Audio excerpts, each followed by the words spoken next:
नमस्कार, जोहार। मेरा नाम है दशरथ प्रधान और आप देखना शुरू कर चुके हैं छोटा नागपुर लाइव। सुबह की 5 बजे की स्पेशल बुलेटिन में आप सभी का बहुत बहुत स्वागत है। तो चलिए जानते हैं झारखंड की 25 बड़ी खबरों को फटाफट अंदाज में।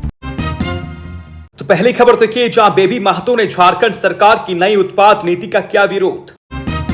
झारखंड लोकतांत्रिक क्रांतिकारी मोर्चे की युवा नेता बेबी महतो ने हेमंत सोरेन सरकार की नई उत्पाद नीति 2025 का पुरजोर विरोध किया है। उन्होंने कहा कि यह नीति झारखंड के लिए हानिकारक है और इसे बदलने की जरूरत है। सरकार शराब बेचने को लेकर गंभीर है, लेकिन शिक्षा और रोजगार को लेकर गंभीर नहीं है। अगर सरकार शिक्षा और रोजगार पर ध्यान देती तो झारखंड आज इतना पिछड़ा नहीं होता। ग्रामीण क्षेत्रों में महिलाएं शराबबंदी के लिए एकजुट हो रही हैं। सरकार को ग्रामीणों की मांग को सुननी चाहिए और शराबबंदी पर जोर देनी चाहिए। सरकार की नई उत्पाद नीति से ग्रामीण क्षेत्रों में परेशानी बढ़ेगी। शराब की लत से झारखंड पीछे जा रहा है और सरकार को शराबबंदी पर जोर देने की जरूरत है। अगली खबर देखिए, जहां झारखंड में नक्सलबाड़ी लड़ाई सप्ताह पर अलर्ट, एटीएस को सौंपी गई बड़ी जिम्मेदारी। झारखंड में शुक्रवार मध्यरात्रि से भाकपा माओवादी का नक्सलबाड़ी लड़ाई सप्ताह शुरू हो गया है। यह नक्सलबाड़ी सप्ताह 29 मई तक चलेगा, जिस दौरान जिलों को अलर्ट रहने को कहा गया है। बताया गया है कि नक्सलबाड़ी लड़ाई सप्ताह शुरू होने की जानकारी मिलते ही पुलिस मुख्यालय ने सुरक्षा को ध्यान में रखते हुए राज्य के समस्त जिलों को अलर्ट कर दिया है। इस दौरान ऐसे जिलों में सुरक्षा के विशेष इंतजाम करने के लिए निर्देश दिए गए हैं जिन इलाकों में नक्सलियों की सक्रियता अधिक है। इस संबंध में पुलिस अधिकारियों से जानकारी मिली कि पूर्व मध्य रेलवे की ओर से नक्सलबाड़ी लड़ाई सप्ताह शुरू होने को लेकर पुलिस मुख्यालय को एक पत्र मिला है। इस पत्र में संभावना जताई गई है कि उक्त अवधि में नक्सलियों द्वारा सुरक्षा बल, कैंप सहित अन्य स्थानों पर हमला किया जा सकता है। इस स्थिति से निपटने के लिए सुरक्षा को लेकर पर्याप्त इंतजाम करने का अनुरोध किया गया था। मालूम हो कि एटीएस को नक्सली गतिविधियों पर विशेष नजर रखने की जिम्मेदारी दी गई है। नक्सलबाड़ी सप्ताह को लेकर रेलवे ट्रैक, पुलिस कैंप, निर्माणाधीन सड़कों और सरकारी ठिकानों पर विशेष निगरानी रखी जा रही है। इस दौरान सुरक्षा के कड़े और पुख्ते इंतजाम किए गए हैं। पुलिस बलों को गश्ती तेज करने, ड्रोन से निगरानी और खुफिया सूचना तंत्र को सक्रिय रखने के निर्देश दिए गए हैं ताकि किसी भी अप्रिय घटना को समय रहते रोका जा सके।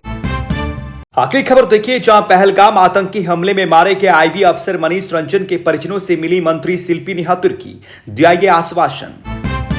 झारखंड के मुख्यमंत्री हेमंत सोरेन के निर्देश पर मंत्री शिल्पी नेहा तुर्की के नेतृत्व में जुगसलाई विधायक मंगल कालिंदी और विधायक विकास सिंह मुंडा शुक्रवार को जम्मू कश्मीर के पहलगाम में हुए आतंकी हमले में मारे गए पश्चिम बंगाल के पुरुलिया के झालदा निवासी 42 वर्षीय मनीष रंजन के परिवार वालों से मिले। उन्होंने परिवार वालों को सांत्वना दी। मंत्री ने उन्हें सांत्वना देते हुए कहा कि इस दुख की घड़ी में राज्य सरकार उनके साथ है। परिजनों को हर संभव मदद की जाएगी। केंद्र सरकार आतंकवादियों के खिलाफ कड़ी से कड़ी कार्रवाई करे। मनीष रंजन की मां का रो रो कर बुरा हाल है। जम्मू कश्मीर के पहलगाम में हुए आतंकवादी हमले में मारे गए आईबी अधिकारी मनीष रंजन के पश्चिम बंगाल के झालदा स्थित आवास पर झारखंड की कृषि, पशुपालन एवं सहकारिता मंत्री शिल्पी नेहा तुर्की पहुंची।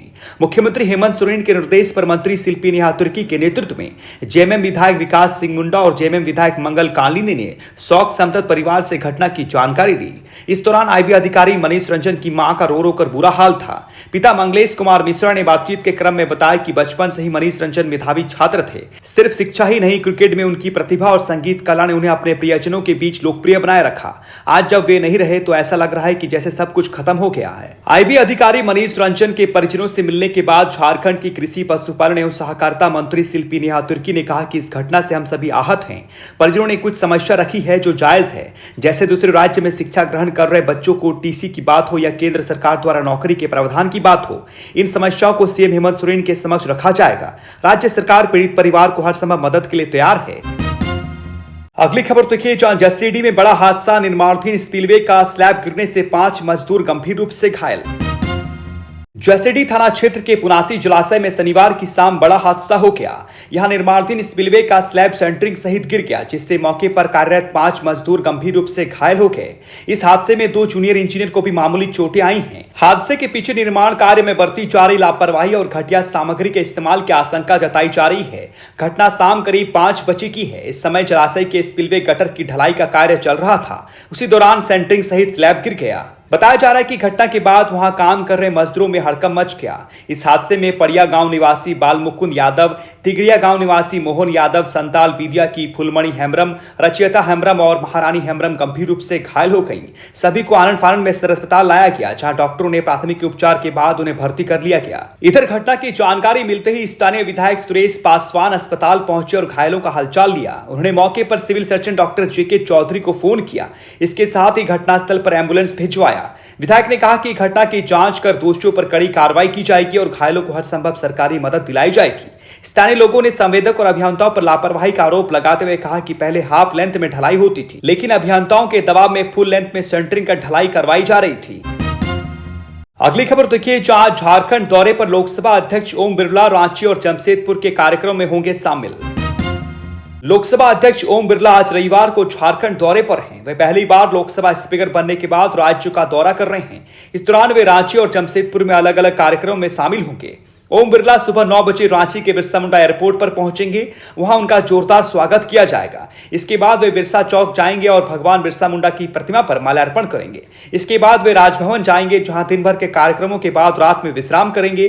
दोपहर 12:15 से 2 बजे तक ओम बिरला जमशेदपुर के लॉयला स्कूल के फैसी सभागार में सिंहभूम चैंबर ऑफ कॉमर्स के प्लेटिनम जुबली समारोह में हिस्सा लेंगे। इसके बाद वे करीब 3:15 में जमशेदपुर के सोनारी एयरपोर्ट से रांची लौट जाएंगे। रांची लौटने के बाद शाम 5:45 से 7:40 तक ओम बिरला डंगराटोली स्थित स्वर्ण भूमि सभागार में विभिन्न संगठनों द्वारा आयोजित नागरिक अभिनंदन कार्यक्रम में शामिल होंगे। अगली खबर देखिए, जहां यूपीएससी प्रीलिम्स परीक्षा आज रांची के 48 केंद्रों पर तैयारियां पूरी। संघ लोक सेवा आयोग की प्रारंभिक परीक्षा आज रांची के 48 परीक्षा केंद्रों पर आयोजित की जाएगी। परीक्षा 2 पालियों में होगी। पहली पाली सुबह 9:30 बजे से 11:30 बजे तक होगी और दूसरी पाली दोपहर 2:30 बजे से लेकर 4:30 बजे तक चलेगी। परीक्षार्थियों को 1 घंटे पहले केंद्र पर पहुंचने को कहा गया है, ताकि समय से जांच प्रक्रिया पूरी हो सके। परीक्षा के शांतिपूर्ण संचालन के लिए प्रशासन ने परीक्षा केंद्रों के 200 मीटर के दायरे में निषेधाज्ञा लागू कर दी है, जो सुबह 7:30 बजे से लेकर शाम 7:30 बजे तक प्रभावी रहेगी। डीसी और एसएसपी ने परीक्षा के दौरान कड़ी निगरानी रखने के लिए पुलिस बल और दंडाधिकारियों की तैनाती की है।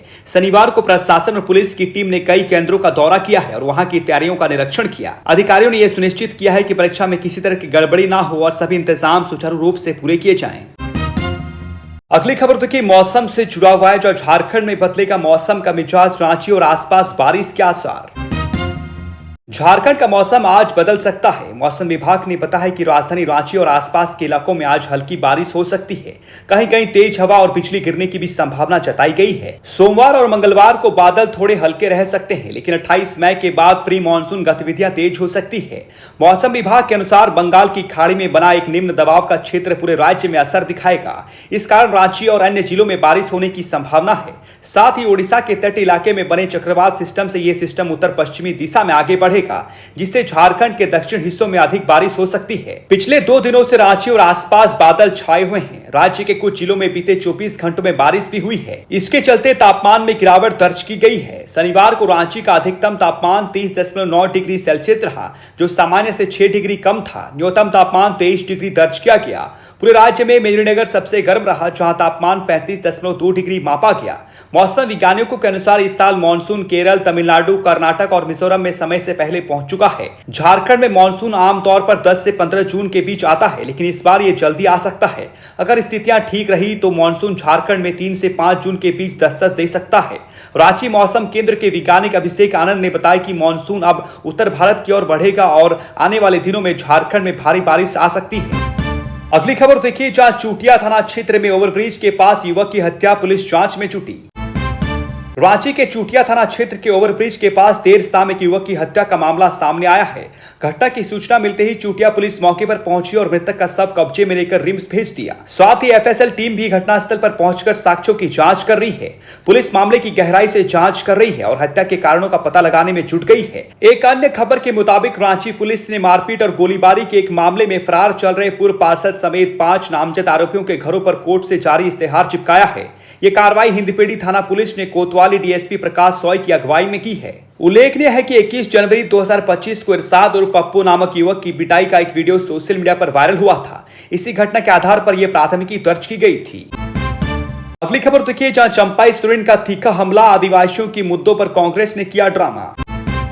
पूर्व मुख्यमंत्री और भाजपा नेता चंपाई सोरेन ने कांग्रेस पर आदिवासियों के मुद्दों को लेकर तीखा हमला बोला है। उन्होंने कहा कि कांग्रेस सरनाथरम कोड के नाम पर राजनीति करने का ड्रामा कर रही है, जबकि सच्चाई यह है कि 1871 से अस्तित्व में रहे आदिवासी धर्म कोड को 1961 में कांग्रेस सरकार ने ही खत्म कर दिया था। चंपाई सोरेन ने याद दिलाया कि कांग्रेस के नेतृत्व वाली यूपीए सरकार ने 2014 में सरनाथरम कोड की मांग को अव्यवहारिक बताकर ठुकरा दिया था। उन्होंने आगे कहा कि कांग्रेस अब आदिवासी समाज के हक में बोल रही है, लेकिन इतिहास गवाह है कि इसी पार्टी ने झारखंड आंदोलन के दौरान कई बार आदिवासियों पर गोली चलवाई।